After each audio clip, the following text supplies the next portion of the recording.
What's up, my friends? We're going to start a new piece of artwork today, which means we're going to start off with some conversation. And our conversation is going to begin with a quick discussion of our 7 elements of art. So please repeat these words after me. Line, shape, color, texture, form, space, value. So we are going to start off today with some lines. We're going to use those lines to create shape. We're going to use a special line called a horizon line to create some space. Once we have everything drawn, we're going to use some color to help fill all of our space so that we use all of the space on our page. So let's go ahead. That's it for them, for our elements of art. Let's go ahead and move on to our principles of design. So here we have our 7 principles of design. Again, please repeat these words after me. Balance, unity, pattern, rhythm, movement, emphasis, contrast. So in today's drawing, we're going to have an emphasis. Most assuredly, we're going to have a main thing that we want people to pay attention to. On that emphasis, we're going to create a pattern, and we're going to try to create a little bit of movement using some lines. So that being said, we got a couple more things we want to take a look at real quick, and then we'll be ready to start our drawing. And here we got 4 words that we want to take a quick look at and talk about for just a second. Starting with the word media. Media are the things that we use to make art with. Media are things that we can write with, draw with, or color with. In today's drawing, we'll start off with a pencil. That'll be our first media. When we're done with the pencil, we'll move to some crayons to finish everything out. Tools, that's our next word, tool.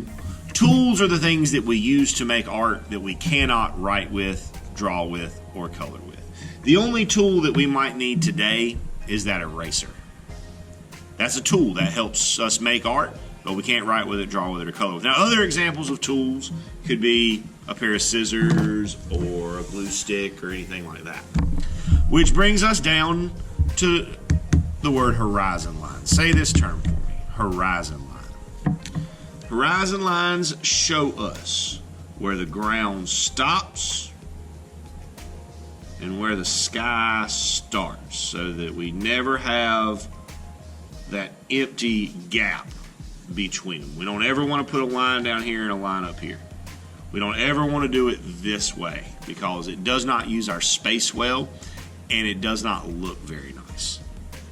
So this is the way we always want to make sure we're using a horizon line. And then lastly, just a quick review of pattern. Just remember that for something to be a pattern, it must repeat. It must repeat and continue in the same order over and over and over and over and over again. So this is a pattern. This is not a pattern. So that being said, let's move to a blank piece of paper and let's get started on a drawing. All right, so here we are with a blank piece of paper. And again, the first decision that we need to make when we start a piece of artwork is which way we're going to orient this piece of paper. So right now I have my paper in portrait. If I had it turned this way, it would be in landscape. For the drawing that we're going to work on today, we want to start with our paper in portrait. So make sure you have your paper turned the way that I have mine. Now, as you may have guessed, we're going to draw a dragonfly today. So let's go ahead and toss a picture of a dragonfly right up there in the corner so that we can look at our reference as we draw. So we're going to start with the head of our dragonfly. So what shape do you think would be good for our dragonfly's head? I agree wholeheartedly. I think a circle is a great shape. So let's put a circle right there. Now what shape do you think would be good for our dragonfly's thorax, the middle part of his body?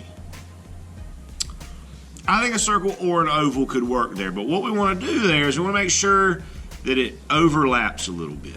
We want to make sure that our thorax, a little piece of the end there is going to be covered up by the head. And now I'm going to draw pretty dark here because I want you guys to be able to see it. Remember that you at home or in the room, draw lightly. That way you can erase it easily if we make a mistake.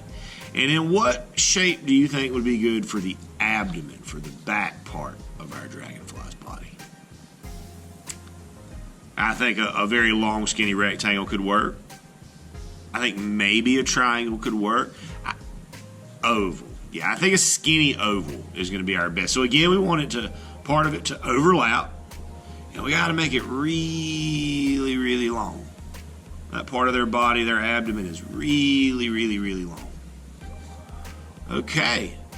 Doesn't look like much yet, but that's why we do this, is to help you guys see and understand that we can't just start at the finished product. We have to go through and look at things carefully. Now let's come back up to our dragonfly's head, because he needs some eyes. So we'll give him some semicircles for eyes. He needs some antenna, 2 curved lines and some circles. And now dragonflies have a double set of wings. So when we look at their wings, what shape could we use for that?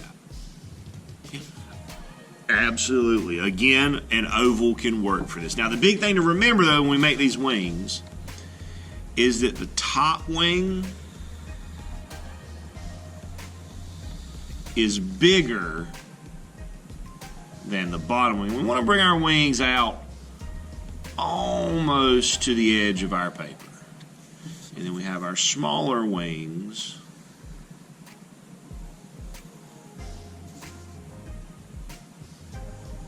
underneath. Now I'm going to come right here and I'm going to take that part out because I don't think that I need that piece of the line.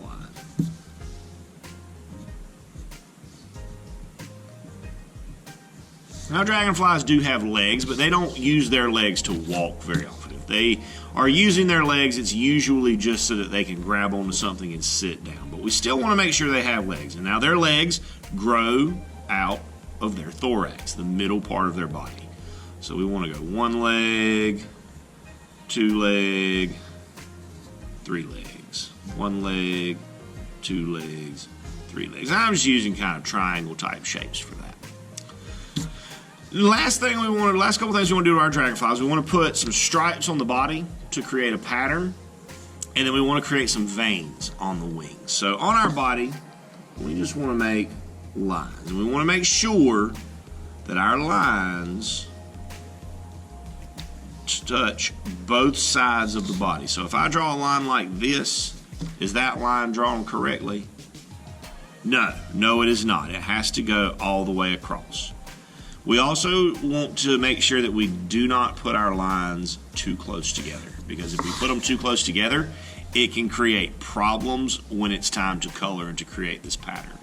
Now with the veins on the wings, there is not really a wrong way to do this. So what we want to do is just kind of make lines that go across the wing. They are every wing, every dragonfly wing, every vein, they're all different. So do not stress yourself out trying to make your veins in your wings look the exact same as the veins in my wings. That is not necessary, because again, every one of them is a little bit different. So here we have our veins on our wings. We're ready. We're done with our emphasis, except for color, but with the drawing part with our pencils, we're done with our emphasis. Let's move on and take a look at our background. So dragonflies they spend most of their time in the air. So let's put our horizon line pretty low to the bottom of our paper. And again, does your horizon line have to be the same as my horizon line? No, it absolutely does not. Now, dragonflies often live near water. So let's make some water down here at the bottom. Let's give our dragonfly a nice place to live where it's going to be happy and healthy. So what we want to do here to make our water is we just want to start from our horizon line, put a line. Let it wave and curve again. Your line doesn't need to be the same as mine, but by doing that, we have some land and we have some water for our dragonfly to fly around. So what I want you guys to do now is take a second. I want you to add 2 things to the land, and then I want you to add any other, like maybe 2 or 3 other details. If you want to add something to the sky, now is the time to do it. If you want to add something to the water, now is the time to do it. So go ahead, pause the video for a second, add 4 details to the drawing of that you choose, and then come back and we'll move forward. All right, so here I've added some clouds to my sky. I added a little bit more land on the other side of my pond and put a willow tree back there. I've added some lily pads into my pond, one that actually has a little water lily growing on it. And then I've got some cattails growing up at the edge of the pond. So that being done, our next step is to move into coloring. The first thing we want to do is we want to deal with our emphasis and we want to create our pattern. So I'm going to use these 2 colors to create my pattern. I'm going to use this purple and this green, and I'm going to make my pattern repeat all the way down. So let's see what that looks like all finished up. So here we can see my AB pattern of purple and green that repeats the whole way down. Green, purple, green, purple, green, purple, green, purple, all the way down. Now I've also gone ahead and taken the liberty of going ahead and coloring my wings. I chose to make my wings blue. Your wings do not have to be the same as mine, but we do want to make all 4 wings the same color. Whatever color you pick, make all 4 the same color. Now, as far as the dragonfly goes, we have a couple of details left to deal with. We need to color the legs, the eyes, the antennas. But for the most part, we are ready now to move on to the background. So as soon as you finish your dragonfly, we can move into coloring the rest of the drawing. And then we've got our background filled up. We've got all of our sky from the horizon line to the top of the page filled in. We've got all of our stuff from our ground and water from the horizon line down filled in. We've got our pattern. We've got our emphasis large in the middle. Last thing to do is take a black crayon and we're going to create some movement. So just like when we did the bee drawings, we're going to use a dotted line to show where our dragonfly has been flying from. So yours can go any way you want, but we want to make sure that it leads to one of the sides of the paper. So this side, this side, this side, this side. And with that little bit of movement created, we have a finished drawing, my friends. I hope you've enjoyed drawing this dragonfly as much as I have. I hope you have a wonderful day, and as always, my fellow artists, happy arting.